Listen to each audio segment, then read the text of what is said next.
right, welcome back to another cigar review. Today's going to be a really easy cigar review because I've smoked boxes of these, but it's not on my queue of cigars to smoke. So for those of you who like to get in and out of these cigar reviews very quickly, I'm just going to light this baby up, talk about it, give you a full review within minutes, and you can dial out whenever you want to. Again, I'm still refining the show in terms of how I do this. These shows are supposed to be companions when you're smoking. So you're out by yourself, don't have a buddy with you, and you just want to, I don't know, just have someone talk to you while you're smoking your stogie. You can dial in and out of whenever you want, watch a little bit of it for one smoke, go back into it, finish it up at a different time. I'm going to try to riff on a few things during smoking, and then I'll try to put those topics at the beginning so you know kind of what we're going into. You know, there are a couple stogies in there that went, at least the Christoph went 2 hours, and absolutely wasn't worth the cigar review other than to know that I wouldn't have bought that stick anymore. It was a monotone smoke. It was very snug. It made my mouth sore just smoking it for 2 hours completely through. So the only benefit to those reviews would be if the subject matter I'm talking about interests you whatsoever. So no offense if you don't like those. I may actually end up pulling those cigars out later, those reviews out later, and then reducing the review down to really quick review. But again, I'm trying to consume the whole time that the smoke is there. This is a Baccarat, and this is a little Robusto shape. And this is a cigar for anyone that wants to get into smoking. You don't want a huge hit to your system, and you want to be out at a fairly decent amount of time. Because these kind of medium fillers, I would say. It's not really a short filler. Some of you might think it's a short filler, but it's not a very long cigar either. So I usually get about 45 minutes out of these things each time I smoke them. And so we'll see what we get. Let me just get the old trusty. I've already cut this one because I took it to a friend's over the weekend to see if I was going to. I didn't know who was going to smoke and who didn't smoke. I actually could have brought it in there because there was a whole patio of people smoking cigarettes, but it was a little cold outside, so I didn't do it. So here we go. Just light this thing up here. It lights very beautifully, very easy. The nice thing about these smokes is that if you get them at a normal smoke shop, they're about $6, about $5.99. I wouldn't pay any more for these. If you buy them in a box, they're about $3.50, which, believe me, is a steal on a great, great cigar. The construction is always immaculate. I don't think in the probably 100 of these that I've smoked, I've ever had one go out, like ever. So that's how good they are. So let's fry the inside of this baby.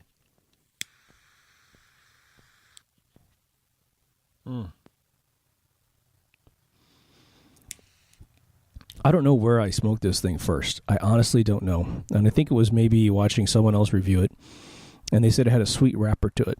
I thought, oh, that's interesting. But the kicker is that it's a sweet wrapper that is naturally sweet. This hasn't been infused with any sort of chemicals like an acid, which, I don't have anything against these acids. I've smoked acids, vanilla ones that have extremely intense flavor to them. You almost can't taste the cigar itself through the tobacco. You just a little bit of hint of the tobacco through those. And I might review one at a future time here. But this is naturally sweet, and I'm not quite sure how they do it. But at least that's the claim I've heard from the manufacturers, that they're naturally sweet. For all I know, they bathe this thing in some sort of chemical, but you don't get any sense that there's anything added to this. So it's got a kind of a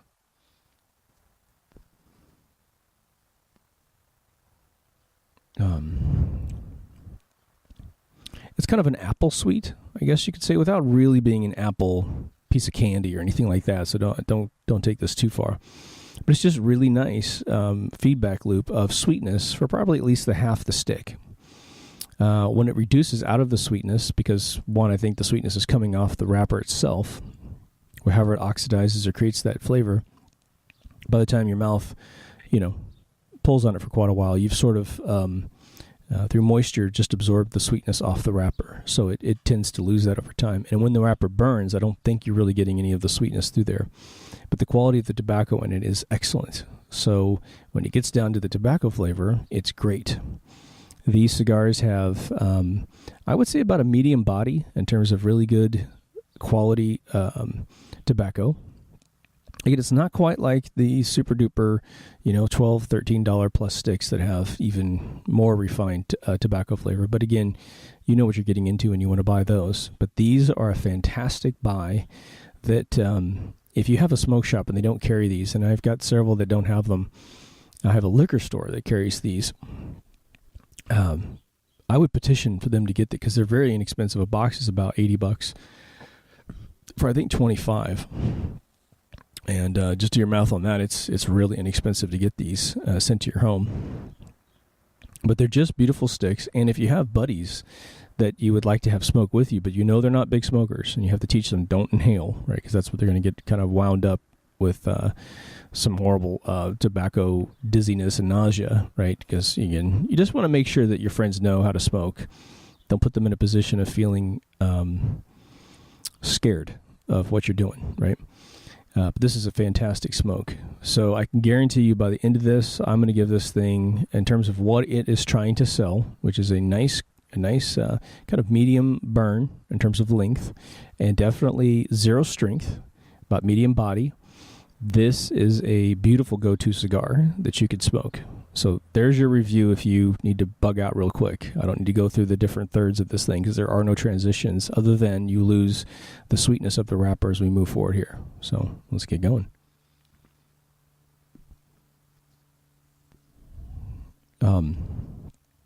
The smoke output is fantastic. And the flavor of tobacco is actually really interesting. It's almost a nostalgic flavor of tobacco as opposed to your really pure sticks. So like I'm always referencing the CO First Third as a really good premium tobacco flavor because that's its main flavor besides its transitions that it has. But this one's just a great companion when you're just, again, you want to get outside, you want to be done within an hour. And again, if you toke on this and don't talk, you might be able to get it down to 40 minutes. Who knows, right?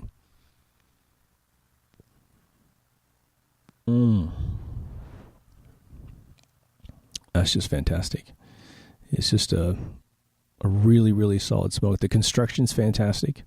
Usually the burns are perfect unless you're, again, you lit it funky, or you're in maybe a major windstorm where, again, the wind's going to pound one side of the cherry and then it's going to burn down a little bit. Now, hopefully my mowing guys don't come early because they usually come around noon. This is a couple hours before noon, so I should be okay. I've been wanting to review this one for quite a while, but I ran out and I had just some other smokes in there I wanted to get in there. I've got a few lined up already, so I'm gonna try to do maybe one a day for a while just to get this channel full of different reviews. At this particular review, you're going to be looking at a brand new channel, so I'm going to move these out of the other channel. And so if you hear me referencing the show, it's a kind of there's a thinking part of it, which is deep thoughts, and there's more of the controversial primary show, which is mkultraradio.com. And so you can get in there, and there's my buddy Kyle and I talk about just current affairs, just as two dudes who see things a little differently than, unfortunately, a lot of people. So that's over to the side. So if you need a smoking companion, those shows are good too. Deep Thoughts, it's me taking a subject down the line and really trying to analyze it. I'm hoping from angles that people don't really traditionally think things through, to hopefully spark something in you to want to think it through, maybe contribute some different thoughts,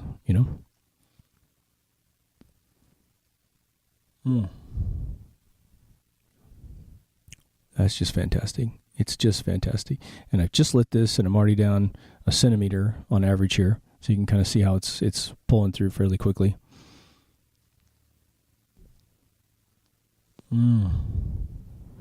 So with these real-time cigar reviews, I try to come up with the subject matter so we can just riff on, right? I wish it was an easier way to do these things live and then have input, but it's a little above my pay grade at this point to try and set all that up.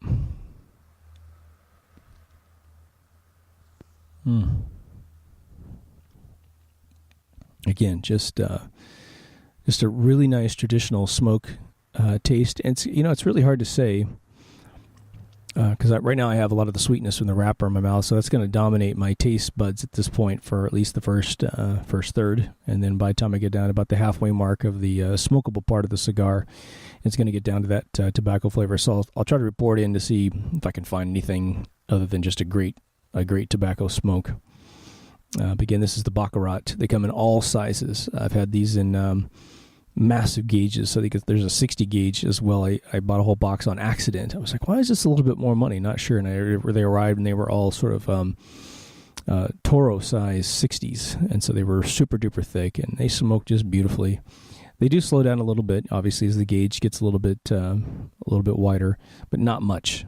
That's one of the illusions, is that you end up smoking a big fat cigar, and there's nothing that's going to stop the kernel from having the same diameter moving back towards you. But it does slow down just a tad.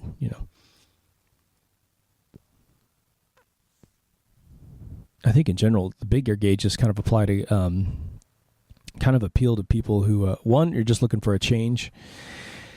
And two, quite frankly, you might have just bigger hands, and the 60s or the 58s feel great in your hand, and so just buy whatever feels good to you. You'll incur a little bit more expense, but in terms of the expense versus the amount of tobacco that's actually packed in there, you might actually have twice the amount of tobacco in a Toro at 60 than this little guy. This actually might be a Rothschild size, to be honest with you. I'm trying to think if there's any writing on this. No. I did buy one that was Rothschild that seemed a bit like this, but they also make ones you buy that are, you'll get a box and it looks fairly inexpensive. Make sure you're not buying these 40 index gauges, because they're a lot thinner than this, or at least noticeably thinner, and they'll definitely vaporize very quickly in your hand.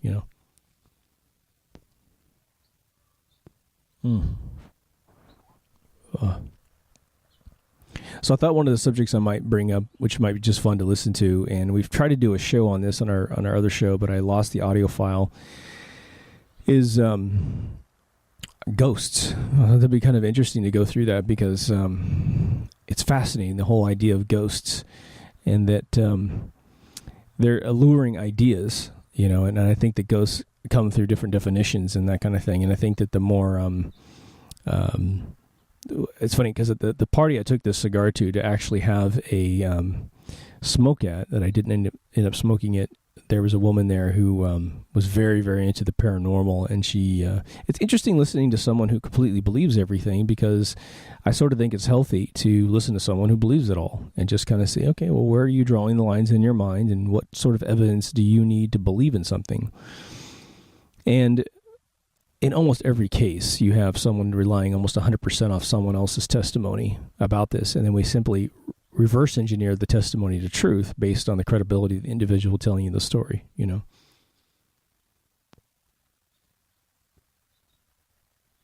The other unanimous thing when I talk to folks that actually have had the experiences, they typically get extremely excited about it, and I always try to measure whether or not they want me to think that they're special as a result of telling the story. Because if someone's, every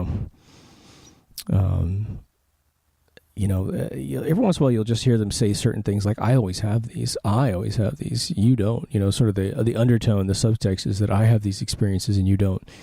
And once I start hearing that sort of theme of what they're saying, I kind of, all right, this is something you need. You're not even worried about the religious properties of it or the existential redesigning of the universe as we understand it situation. This woman was actually telling me story after story after story. And, so I'll tell you some of the stories here, but they're actually pretty interesting locations where this is happening. And you can look up some of the stuff I'm telling you as I'm told. But I looked at her at one point after about her third story. She was just railing on, just no breath in between her stories, And she wasn't really interested in anyone contributing to the story, to even just say, hey, that's amazing. She didn't really care. She was just trying to say all this stuff, which is fine with me. But I said to her once, I said, isn't it amazing how it sort of redefines if you believe this, if you ever experience this, doesn't it make you think that the universe is different than you've been told? And most of the time, people who get into existential, that's exactly their theme of life. They do believe that things are different. Okay.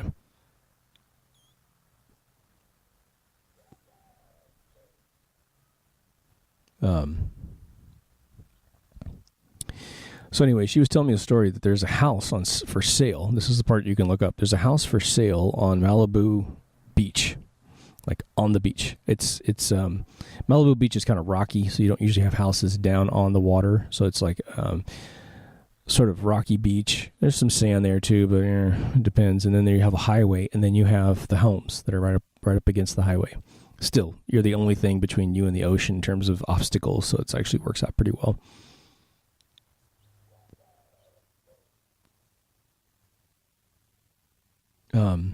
But she said this house was owned by a very famous Hollywood producer, Cecil B. DeMille, and it's like a third acre or maybe two-third acre home, so it's not intensely massive.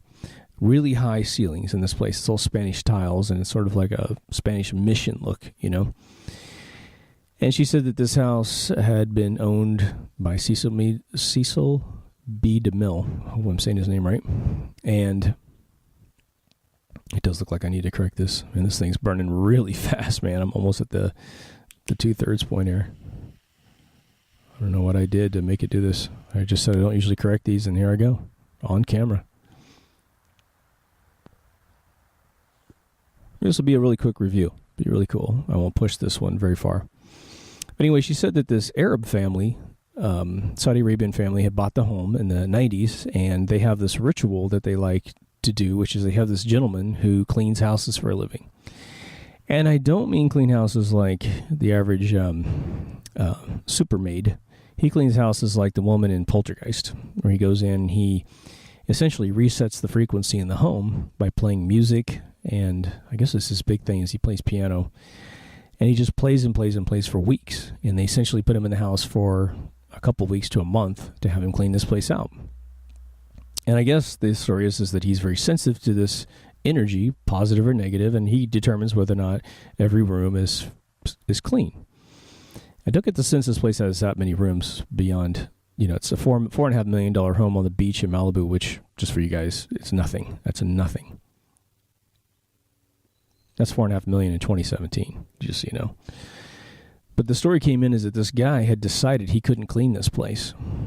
And he had to tell the family, he goes, look, I've been playing here for a month. And he goes, I cannot clean this spirit. There's one spirit here, and it just won't leave. And the story goes, that the guy would go to sleep at night, and at night he would be sort of, I guess you could say, haunted by a female spirit.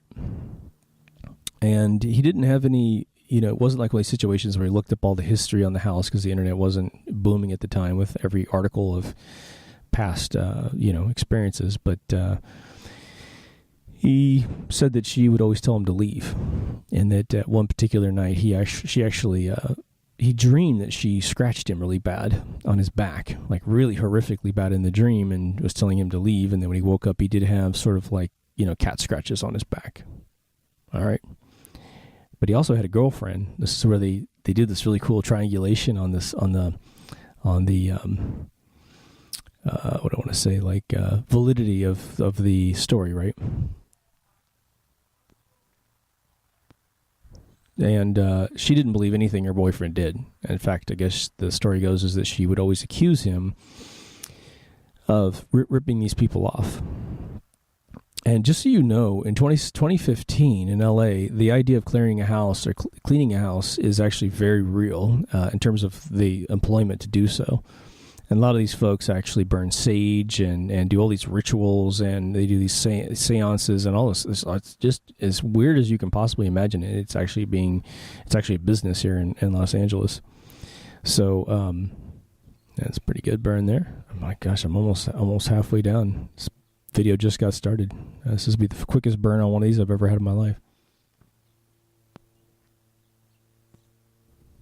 But his girlfriend comes over the house, and she really lays into him on this particular visit, as the story goes. And so she says, well, let me look at this house while I'm here. And she walks upstairs, broad daylight, as I'm told. She walked up the only flight of stairs to the second floor, and he was watching her the whole time. And he said that he saw this apparition, kind of a white energy, like it's always traditionally told, that flows through her and then down the stairs. And then she pauses at the top, freaks out, I guess maybe yells out a yelp or something, and then comes and leaves and just says, I will never go back in this house again. Whatever just went through me, whatever just touched me was really dark, really bad, and really freaked me out.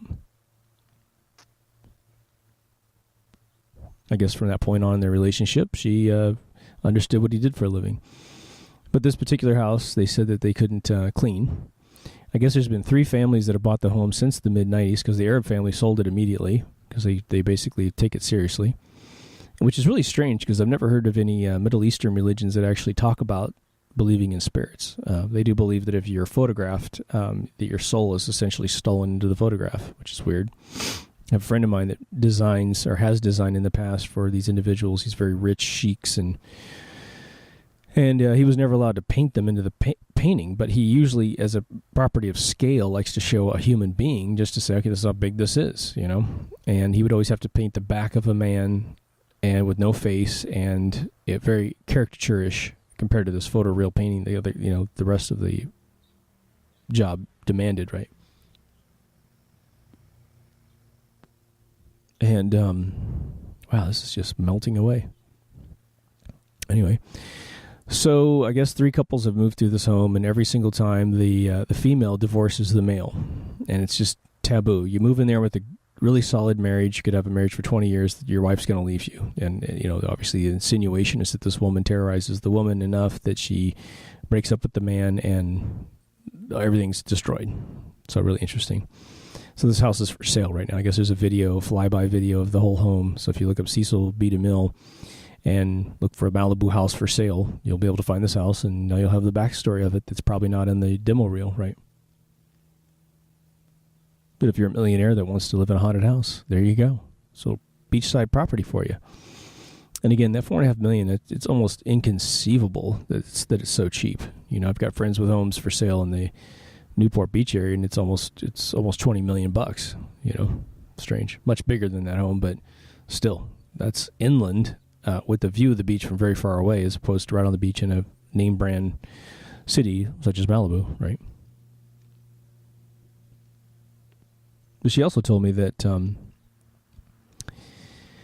I guess there's some woman in Chicago that it's a female Chicago ghost, which is really weird. And I guess that she was part of a home that there's an issue, and I guess the people say that they see her outside the house.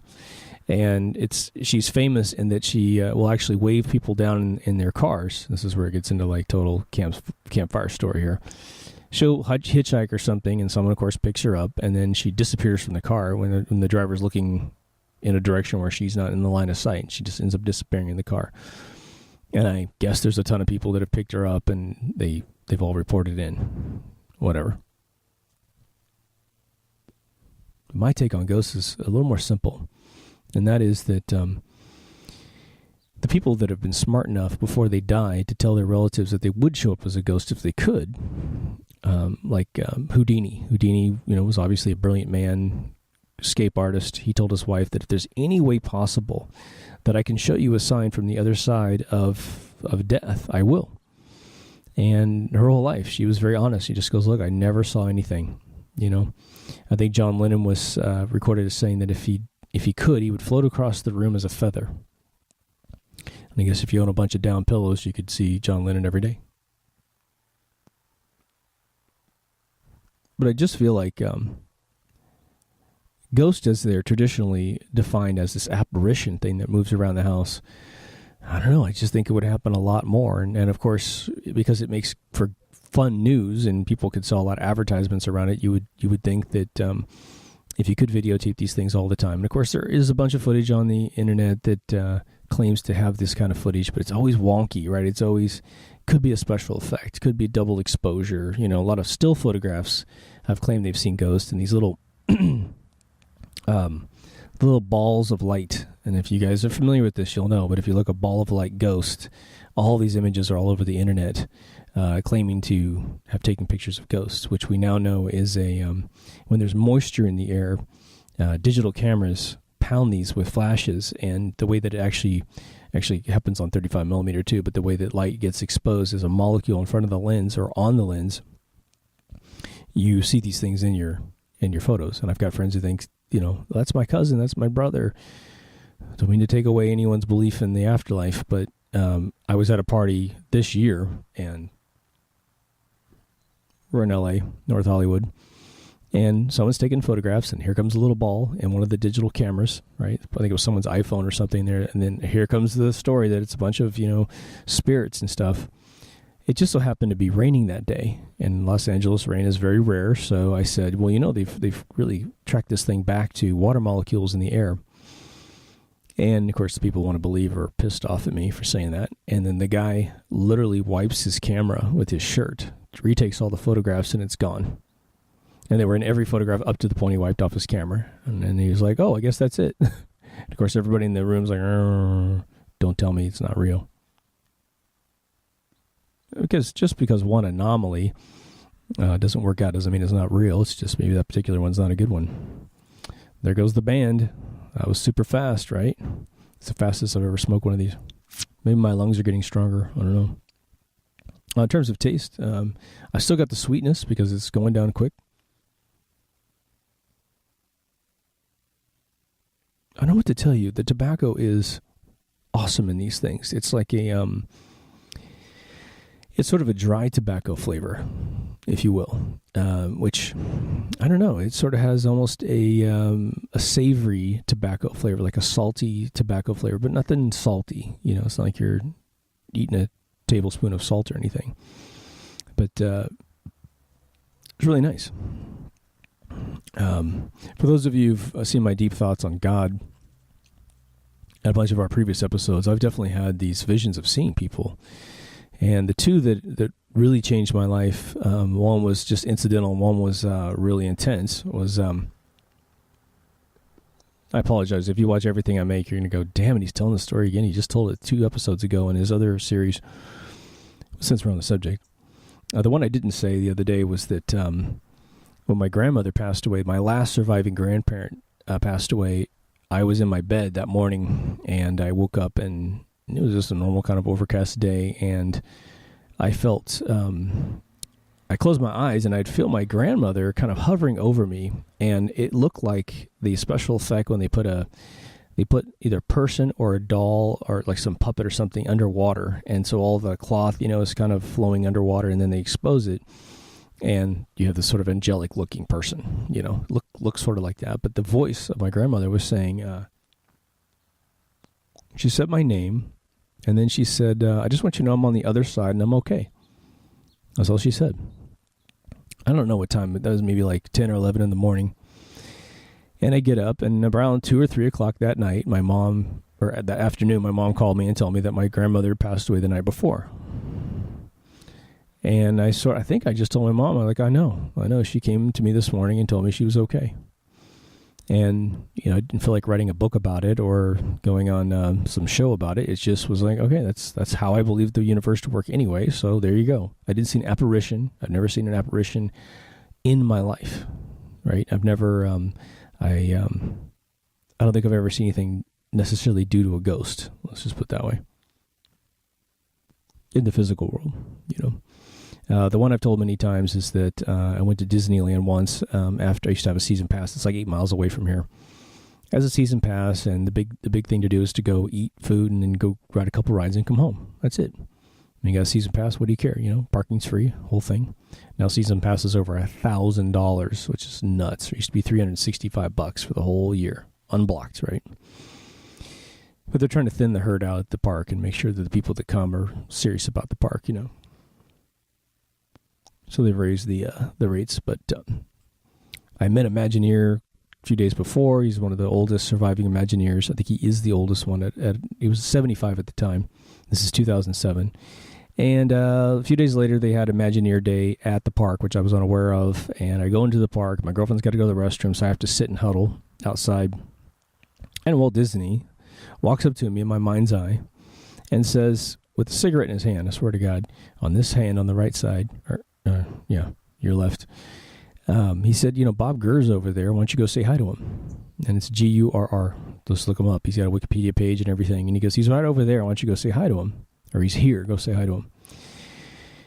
And he dropped a pin in my brain over in Tomorrowland, which is not where we were going. We might have ridden one of the rides over there later after eating, but, when you're starving, you don't have an agenda besides getting food in your mouth, right?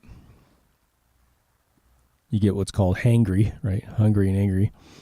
And so my girlfriend comes out, and, we're supposed to go to the craft restaurant, which is a Mexican place over in Frontierland. We go down the street, and I said, let's go over here first. And for some reason, with sore stomachs, she agreed to go without protest, and I thought that was kind of strange. And I immediately walked past the 2 rides that we ever ride in Tomorrowland. There's no other rides on the right side of the park that we ever ride on these particular evenings without relatives that want to see a bunch of other rides, And I continue walking up this hill and towards the kiddie rides, which, again, is not me. You can technically circle back around like Matterhorn and get back to where we were going, but it just seemed like a big waste of time. And anybody who knows me knows I don't waste any time doing anything, which is why I'm talking during a cigar review. But this pin was in my head. And I go up this incline, which is where the submarine ride used to be. And Bob Gurr designed the submarine ride, at least the propulsion systems of the old submarine ride. And it had been under construction for 2 years to become the Finding Nemo ride. They're just going to rebrand it. And sure enough, I walk up the incline, and there's Bob Gurr up there with his buddy. And I brought my girlfriend with me. We walk up, we say hello, we have a conversation about the day. He was mountain biking that day, and I gave him some props for being 75 and doing stuff younger than I do. So I was in my late 30s at the time. But there he was. Exactly where the beacon in my brain was put in by whatever walked up to me, And right after we got done with our conversation, because I'm asking him, I said, why are you here? He says, well, it's Imagineering Day, which is where I learned it was Imagineering Day. And if you want to find the exact day this happened, just look up late December 2007, Imagineering Day, whenever that day was, or look at the opening ceremony for the Imagineers on Finding Nemo, and you'll know the exact day this occurred. If I knew anybody at Disney at that level, I would ask for the surveillance footage, but I doubt they keep it that long. I should have went back immediately and said, I got to have the surveillance footage of this, because you would have seen me wander right over to him. But anyway, we finished our conversation, and then a cast member comes down the ride because he says, look, I'm stuck here because for the last 50 minutes, the ride's been broken. And I'm the first one on the ride because I'm the oldest Imagineer. And it's sort of an honor to him because he did the propulsion systems for it. Sure enough, the cast member comes down and says, well, it's all fixed now, Mr. Gurr. We're ready for you. And so off he goes on the ride, and I go off to eat dinner with my girlfriend, and that was it. If you think about the logistics, Bob was held there by mechanical error until I met him and had the conversation, and then it's fixed, and he rode the ride. And the whole day I'm seeing these Imagineer pins on everybody's epaulets because it was Imagineer Day. They stood in line like everybody else except for that particular ride, So I've seen things that are unexplainable to me, And if you want to try to, nail that from a scientific standpoint, well, I didn't have multiple dreams of my grandmother saying she was on the other side. So that, when someone predicts an earthquake in California every single day, well, one day you're going to be right. And you're not a prophet. You're just paranoid, So I thought that was pretty interesting. And in terms of me finding Bob, well, I guess you could say maybe life, energy, force, which still is existential. I knew he was there or something, and I knew he was over in that area because I just met him, and I really revered this man. I had conversations with him about Walt at this party beforehand. And it must have been after Christmas Day because I headed off to New York to do New Year's Eve, and so that would have put me out at literally like the day before Christmas or something. Day before New Year's, I flew to New York City, so I was out of the pocket in that realm. So it was either after I got back, and it would have been an early January date, or it would have been the end of December. But he knew me. He only met me one time, and even though we had this great conversation, I met him through some mutual friends that he respects tremendously. That I had some juice with them, in terms of being a guy worthy of talking to. But I don't know how I would explain why I would manufacture this sort of apparition of Walt. Walt looked like he was probably about 1928. And the funny thing was I didn't buy any, after that experience, I bought some books about Walt, just for the hell of it, books on audio. And I was working and listening to him. I've listened to him a couple times. And I think the front cover of the book had him in this sort of outfit.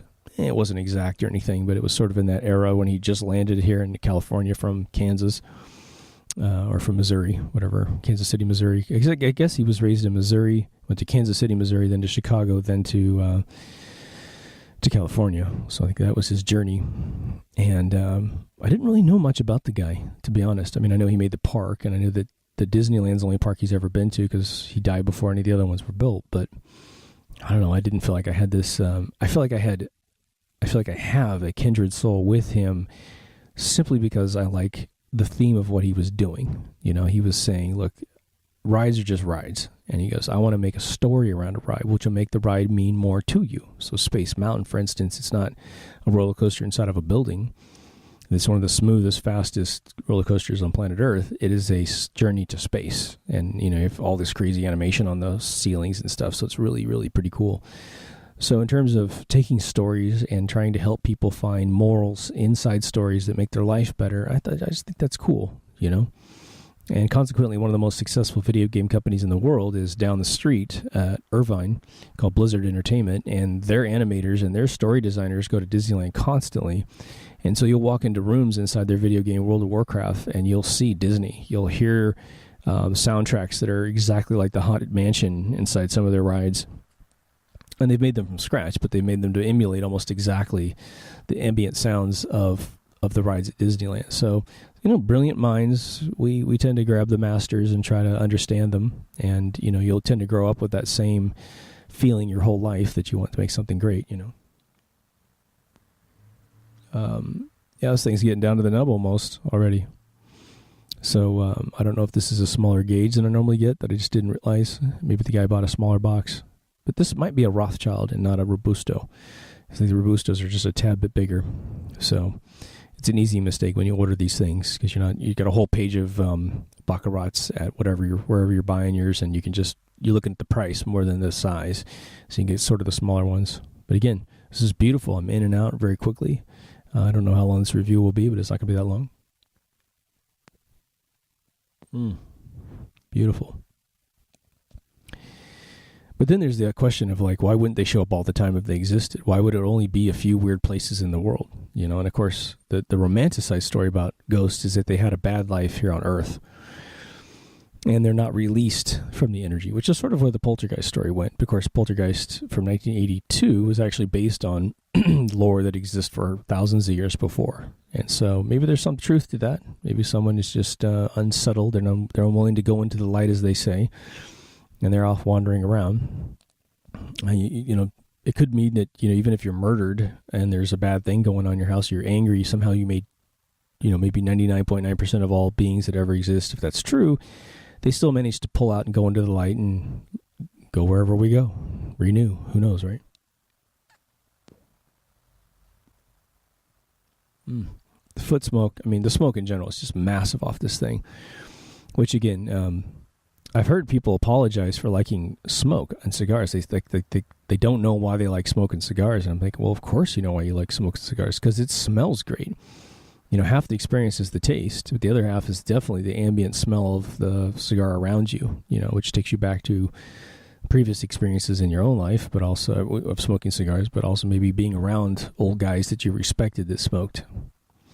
Or maybe it's just a location, right? So at this point, let's see. The aftertaste is amazing, and it's ringing in my mouth. I don't believe there's any pepper in this, although there is a little bit of a twang from the tobacco itself. It may be part of the sweetener that's on there. Again, whatever natural sweeteners is in, you know, part of this particular wrapper. This is definitely a Connecticut wrapper on this thing.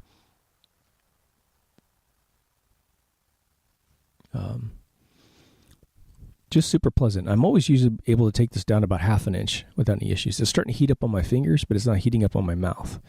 And that's sort of where I draw the line, is if I'm pulling on the cigar and it starts to, you know, bake my tongue or something, it's over. But usually this thing can go down at least another quarter inch on this. So again, couldn't recommend these higher for a person who's into a casual smoke. I would get a slightly bigger gauge. I would go no smaller than a Robusto. For those of you who like the thicker gauges, they make a beautiful one. It's a thicker gauge. In fact, the 60s are so massive. This is for all 60s, but this is probably the only cigar I've actually got that's actually a true 60. Although my whiskey stick might be similar to it. But when you use a V cutter especially, sometimes you think the hole's not big enough. Now the hole probably is big enough for you, but if you want, you can actually cut an X, do a double V cutter on the opening of the cigar, and that way you got a nice plus sign where you've kind of shaved off enough that's going to be great. And the cigars always maintain a perfect opening the entire time. So again, with the V-cutter, I just like it because it seems to preserve about 2/3 of the cap on the end. And this, I don't even know if anybody cares. I think this is a dual cap for sure. Yeah, this is a dual cap on this. So again, this is a 90 in Connecticut. So let me just tell you right away. I suppose if you didn't like a tiny bit of sweetness on your lips, maybe this isn't for you. But I tell you, if you got a bunch of normal sticks out there, you know, a little sweet wrapper every once in a while is pretty good. Again, I was going to say about the acid ones is that I've been told about how they are created, and it's a little freaky that the amount of chemicals that they put into the cigars are actually sort of, you don't know what these chemicals will do in your body. And so when it comes to a normal cigar, again, we're just puffing on tobacco. The only tobacco that actually enters your bloodstream is from your mouth cavity. And so it's not like a cigarette where you pull it down into your lungs and it attaches to the sacs in your lungs and starts shutting down your ability to metabolize oxygen, which causes disease, right? As well as the tar that's in your gut, in your lungs. Yeah. So if you guys have any thoughts about ghosts, put them in the comments section. Again, if you like this format or you have other suggestions, again, I'm going to stick with the real-time format, but what I'm going to do is try to push forward into the front of these things, a review, especially if I know the cigar like this one. This will be rare where I totally know everything about it, and I'll just flat out tell you what I think of the cigar. But what I may end up doing is taking a really long real-time cigar review, cutting up, I'll stage it inside the real-time cigar review, so I have a first, third, second, third, the light, the first, third, second, third, and the closing reviews, and then I'll cut those up and put them at the front. And so you can actually watch the review in maybe 8 minutes, and then, or even less, and then I will put a transition in there so you can say, okay, for those of you who want to continue just shooting the breeze, keep playing, that way you can get what you need. I think the biggest reason I've ever watched cigar reviews is if someone has a taste bud like mine.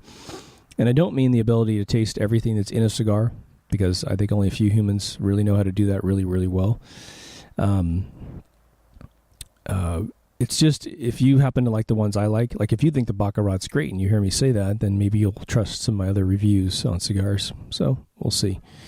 I'm really just trying to help people diversify a little bit in cigars, because I think that we get stuck in our go-tos, and there's a lot of wonderful brands out there. And again, like they always say, we're in the golden age of cigars. And what that really translates to is, even though you might go to a gigantic humidor, the chances that they're going to hold every brand that's made out there is negligible. It's impossible, in my opinion, because there's new brands coming out all the time, and just knowing that they exist is half the game, And unfortunately, I'm not plugged into any artery out there where I can find these without watching them on internet first, and then having like a sampler sent to me, and then I can review them with you guys.